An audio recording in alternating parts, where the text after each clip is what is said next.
Okay, here is the house for the winner. Catherine Bueni. God, I hope I said it right this time. Anyhow, in advance, I started doing the prep work for it just to reduce the amount of time, because I'm sure you want to see me soldering things for 20-30 minutes. Anyhow, she wanted colored LEDs, so I went with a standard generic circular cob, and I put 3 in the middle and then 3 off at an angle that stick up, so it kind of illuminates the sides as well as the front. The back PCB board is just a rectangular one that I trimmed down and then sanded so it fits right on the edge of this hole with a standard barrel jack adapter. This actually runs on the standard Lemax 4.5 volt. So, and it'll change through the colors, and of course they will start to go out of sync after probably about 15 seconds, which you can already see they're starting to do. And they're so it gives you a nice color inside, as well as you'll get a reddish color here and more of a bluish color here, so you get a rotating or wave effect once they start going fully out of sync. So I haven't glued it in yet, but I wanted you to see it.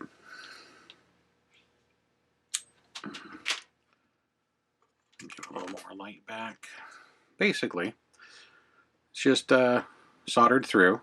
She'll set a generic circular cob, and I've connected all the grounds to the center, which then I've soldered to the negative or ground of the barrel jack, and then from the hot to the first hot lead, which goes around every one of these lights is in parallel, is a 62 ohm resistor. So it can run on the 4.5 volt Lemax adapter.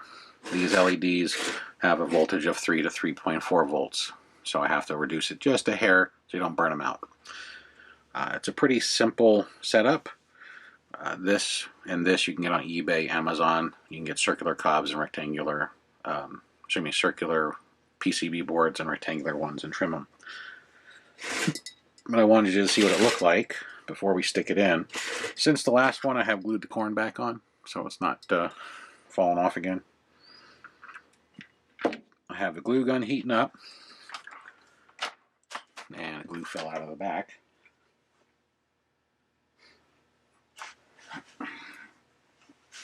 So that way we can get this glued in. And I'm going to put a little glue in here just to help insulate these connections, just in case too much moisture or somehow it gets pushed together. That's why I have, I don't know, 1/3 of an inch space between the back where the power is and the front where the LEDs are. But it'll sit in just like that with the port pointing down.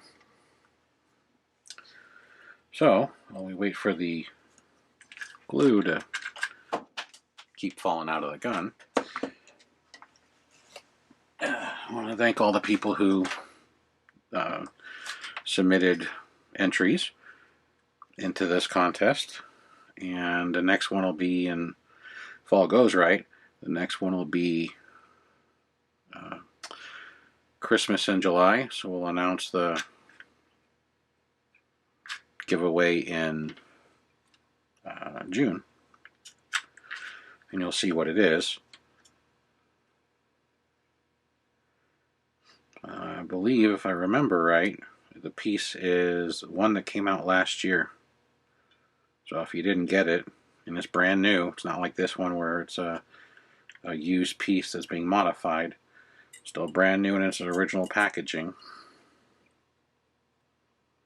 So if you didn't get the piece last year and you were trying, now's your chance this year. Of course, we'll show it come June when we do the announcement and the rules. Unfortunately, like always, it'll just be the United States because of the shipping costs. Once this cools, I'll trim down the glue height so that way it's not so pronounced. And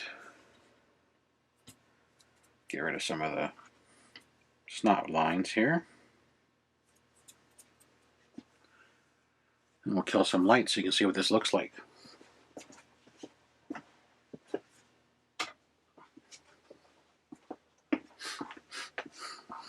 All right.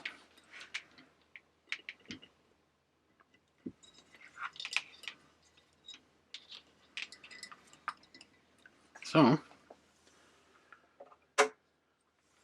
here is Peter's pumpkin patch.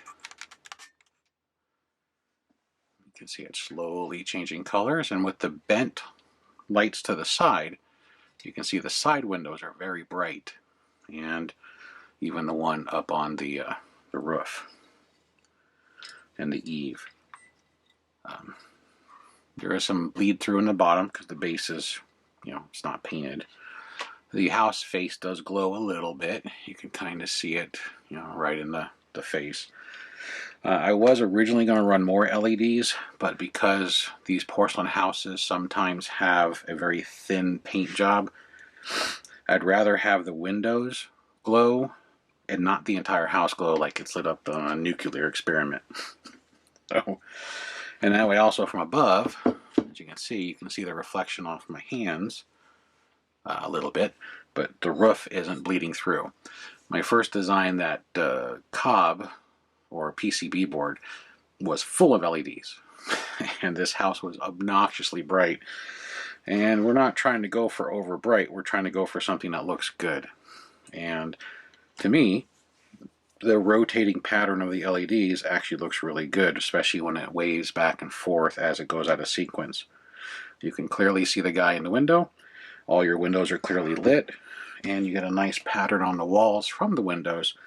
So hopefully this is satisfactory for what she was looking for.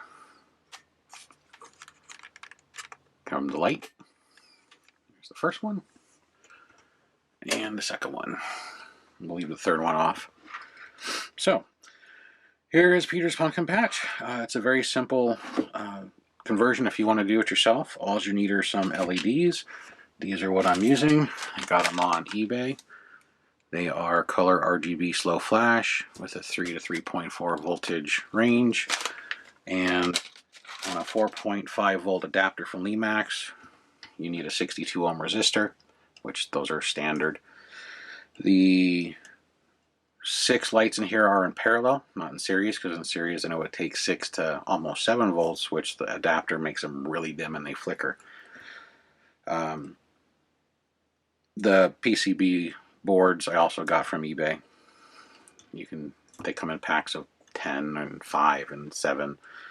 So it's all readily available stuff. And some of the other videos you've seen me solder the stuff together. That's why I didn't show you the soldering process, just to make the video shorter than an hour. But anyhow, so this is the house. That's the RGB LED system.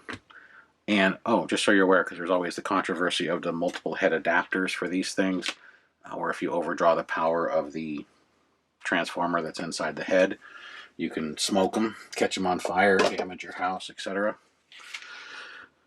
This is a 1000 milliamp rated style from years past. It's the one that cam locks apart. This house at full power draws 1/8 of an amp. Which means you can run 8 of this on one plug.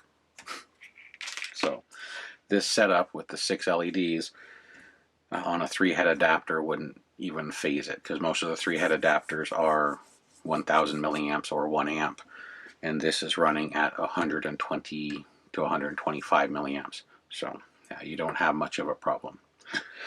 But anyhow, hopefully she likes it, and it'll be sent out to her tomorrow. By the time the video is posted, it'll all be in the mail. Stay tuned for the next contest, which again is going to be coming in June. Probably end of this month we'll have the information up and give it a 2 to 3 week window, since it's already halfway through the month of May.